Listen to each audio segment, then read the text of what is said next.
£2. Okay.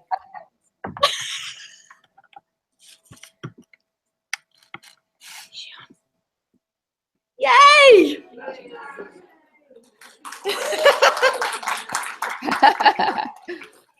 Okay, Jenny, over to you. I haven't even been able to tell anybody what you're going to be talking about, so it's going to be okay. all down to you. Is there any way to move the thing? Yes, that's it. I want to see everyone. Thank you. Hello, everyone. Happy International Women's Day. It's great to see you. I'm so excited to actually be able to speak to you. And I think an extra big round of applause to Fiona for getting this technology working. So well done. Thank you so much, Fiona, because I really wanted to speak to everyone. So some of you may know me. My name's Jenny Garrett. I'm an executive coach. I'm an author and a speaker.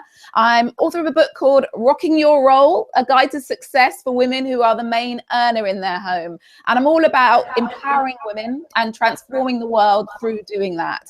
I think we can transform the world for everyone by empowering one woman at a time. And that's what I try to and intend to do. I'm going to talk to you today really about the theme of this conference, about making it happen, how you make things happen in your own unique way. And I'm sure that you're here today to be empowered, to think about how you make things happen and to take away some tools, some tricks, some tips that can make sure that by the time you come here next year, you're able to do that. So I've been very lucky in my career, luck or skill or whatever you'd like to call it, in that I've been able to make things happen. I've been sought after by the media, been on the news quite a lot of times, talking about women and work and how we actually make things happen for ourselves. And as a result of that, about 2 years ago now, Nivea, the skincare brand, who's familiar with Nivea? Yes, good. So Nivea, the skincare brand, a really big skincare brand, came to me and said, we want to do some research into women's attitudes to celebrity, to career, to education. We really want to understand what women are thinking now. So we researched 2,700 18 to 30-year-old women and asked them about their attitudes, and some really interesting things came out. One of the first things was that, yeah, they believed in education, but they realized that education on its own wasn't enough to take them forward in their career. They were going to have their experience meant a lot. They thought about the career ladder, but realized that actually nowadays you didn't have to go up the career ladder step by step by step, that you could take huge leaps. And you could do that through things like YouTube, becoming a video blogger, by blogging, by using social media and getting your name out there so that actually you were sought after and could jump up many rungs on the ladder. They also weren't attached to labels. They said that the labels like wife or girlfriend or, or actually accountant or businesswoman or any of those labels didn't adequately really reflect what women are today, and that we should ditch labels or completely create our own. It's an interesting question for you. If you really labeled what you do for a living, I know a lot of you are business women, is what your business card says enough? Or should you create a different kind of job title that really sums up what you do? And they said that some of the things that we spoke about maybe negatively in the past, like being childless, we should use them much more empoweringly and say, actually, we're child free and we're making decisions here. So, not everyone agreed, but there were a majority of women who were really taking control of their life, who were really charting their own path and making things happen. And I decided to call them Happenistas, women who make things happen in their own unique way. And as a result, created an online program, which Ali, I think, or Fiona will tell you all about, that you all have free access to for 3 months after today, because I know that every woman who would be attracted to coming to any event Ali puts on would be making things happen themselves. But I want to think about how we translate that research into real life for us. And I think there's some real bits of information we can distill in terms of how to make things happen. So I want to tell you a little story. Are you all right? Who's up for that? Who's up for me telling a short story? I want all of your hands up, or else I won't have permission to say it. Thank you. I want to make sure you can hear me and that you're all there. So wonderful. So I'm going to tell you about a little boy. He was only about 5 years old. He went to the cinema with his dad, and he went to see Mary Poppins. Who's familiar with Mary Poppins? Yes, yeah. And if you remember Mary Poppins, she had an umbrella, didn't she? And she flew with her umbrella. So he went to the cinema, had popcorn with his older brother and his dad, and he got completely consumed by this story. He was really enthralled by it. You know, children's imaginations, they get so excited, you know, it seems really real to them. And he went back home, told his mum all about this exciting story of Mary Poppins. And one day it was the school holidays, and he and his brother were at home playing around, and he was talking about the story of Mary Poppins, jumping from the sofa to the chair, from the chair to the sofa with an umbrella in his hand, thinking, oh gosh, you know, I could be Mary Poppins. I think I could actually do that. And he asked his mum if he could go out to play, but his mum worked nights, and she said, no, you've got to stay in where I know you're safe, because I need to have a nap because I'll be working later. And so him and his brother were playing around, and he said, you know, I think I could be Mary Poppins. I think that I could jump, and actually I could fly like her. And he lived on the second floor of a block of flats. So probably look at the ceiling where you are and double it. And think about that kind of height. He lived on that floor. So he was thinking, I could do it. He had an umbrella in his hand. He went to the window, and, you know, he was only a little boy, so he could stand on the window ledge and be able to jump from that window. So he stood, umbrella in hand, open, and jumped. I'm going to tell you what happened to him in a minute, but I want to tell you about maybe what made him jump. And I want us to think about that. The first is that he had a real cheerleader in his brother. He had someone who completely believed in him and who egged him on. So he had a real champion. And I think all of us as women entrepreneurs or women thinking about taking the next step into running our own business need to have the right network. I mean, if you look around the room, these women could all be your exquisite connections who can make things happen for you. We need to surround ourselves with people who really believe in us, who are going to help us when it's hard and when we go down, and who also understand our journey. Because I remember when I started my business, my mum, who loves me and adores me, said to me two things. I think coaching's a fad, and you know, it won't be around in a few years' time, so I think you're making a big mistake. And also, what about your pension and security? You know, stay in a good full-time job and you'll be fine. So sometimes the people closest to us are not our great champions, and we need to find a network of people who will get it and support us. So he had a cheerleader in his brother. Whether he was wise or not is another thing. Maybe don't ask 6 or 7-year-olds for advice, but, you know, surround yourself with wise women or men who've gone through the entrepreneurial journey, who can support you. The second thing he did was he visualized it. He had seen the film. He jumped from sofa to sofa and had practiced. And before he stepped out, he imagined what it would be like to fly from that second floor window and land safely. Visualization is hugely important in your successful journey. You've got to work hard, but you've also got to really vision what your future is going to be like. So we're going to do an exercise in just a second. So I'm going to demonstrate something to you, and then I'm going to ask you all to stand up and do the same thing with me. You thought you were just going to sit here all day, didn't you? Snooze off? No, that's not happening. So what I'm going to ask you to do is you're going to stand up, and you're going to have to be careful not to hit someone. So you're going to have to make enough space around you. You're going to put your right arm out with your thumb up, like you're giving, you know, thumbs up to me. And then you're going to turn around and go as far as you can possibly go and mark the space where you have gone, so you can remember it again. Does that make sense, what I just said? Yes? Okay, so we're going to do it all together. If we stand up, okay, right arm out, thumb forward. And you're going to turn around and go as far as you can possibly go. That's comfortable. And notice how far you go and then come back. Okay, so put your hands down by your sides now.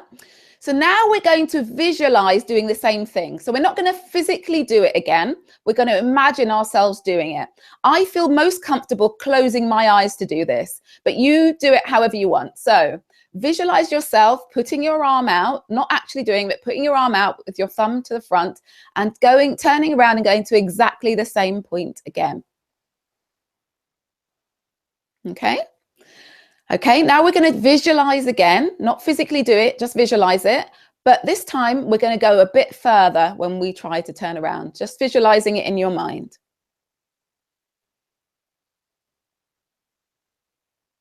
And one more time, we're going to visualize ourselves doing it again, but going even further. Okay, so open your eyes if you did close your eyes. Okay, so everyone hopefully managed to do that. So now we're going to physically try it one more time. Right arm out, thumb up, and do the same thing. Just try and go as far as you can as you did the first time. Okay. When you've done it, if you take a seat. Okay. So can you put your hand up if you went further when you did it the second time? So probably close to 100% of the room were able to go much further. And what's that about? Well, there's a key if we understand sports people. You know, there's Usain Bolt, who always is ahead of the pack. Now, probably the person who comes second or third or fourth or sixth trains just as hard as Usain Bolt. But probably Usain Bolt actually trains his mind, not just his body, to be successful. The most successful sports people train physically hard, but they train their mindset as well. And when you're thinking about your business, you know, whatever you do, whether you're a coach like me or whether you make beautiful crafted goods or whatever you do, you've got to give the best customer service. You've got to be, you know, top of your game in terms of your profession, but you also have to train your mind in terms of the success that you anticipate and visualize.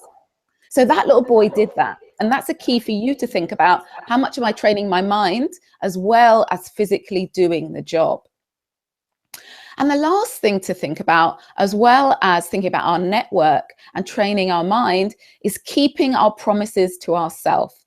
So, you know, when you come away from today, you'll say, oh, you know, I'm going to do this differently. Someone told me about social media. I'm going to be better at that. Someone's mentioned, something about training my mind. I'm going to think about that. But how easy is it to forget the promises we make to ourselves and make sure we give to others? Maybe you have children, maybe you have caring responsibilities of elderly relatives, maybe you have friends who need you. These people, their priorities often overtake. We've become a martyr to others and forget the promises we made to ourselves. But that little boy, he kept his promise to himself, didn't he? He said, I'm going to jump, and he did it. And imagine if you kept all of the promises that you make for yourself, how successful would you be? So I think those three things are really key as a businesswoman. And I think confidence is key as well. So I have three things I think you could do to increase your confidence alongside those things. The first is be self-aware. Know yourself and understand yourself. And when you do, you understand your strengths and weaknesses. You can do that by asking for feedback. Who's asked for feedback from a client or customer in the last week? A few of you, not enough. Yeah. Ask for feedback regularly and be really specific with it. If you do work for an organization, maybe you could do something like have a personality questionnaire or psychometric questionnaire. There are ones called Myers-Briggs and Insights, where you can really get to understand your personality and really think about how you connect with others. And the other thing you can do is just reflect regularly in a journal. If you just asked yourself one question each night, what three things went well today? That would be a good start to really understanding your successes and building on them.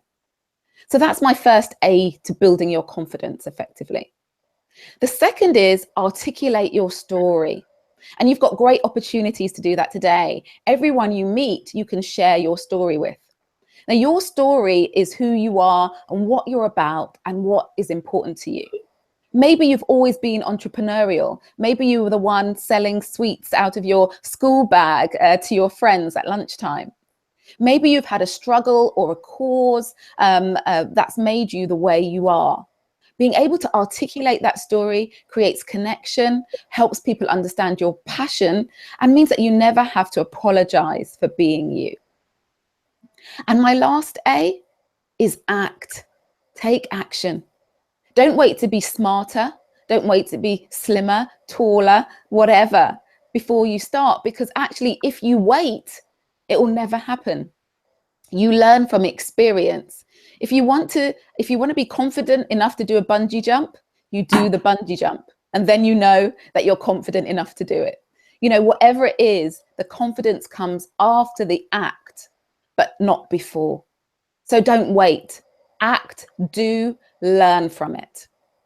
So what happened to that little boy? As I said, he stood on the window ledge. He had the umbrella in hand. He jumped. And incredibly, he landed safely. He ran back upstairs to be let into his home. And his mum, of course, being a very good parent, had double locked the door because she wanted her children to be safe. So his brother couldn't let him in.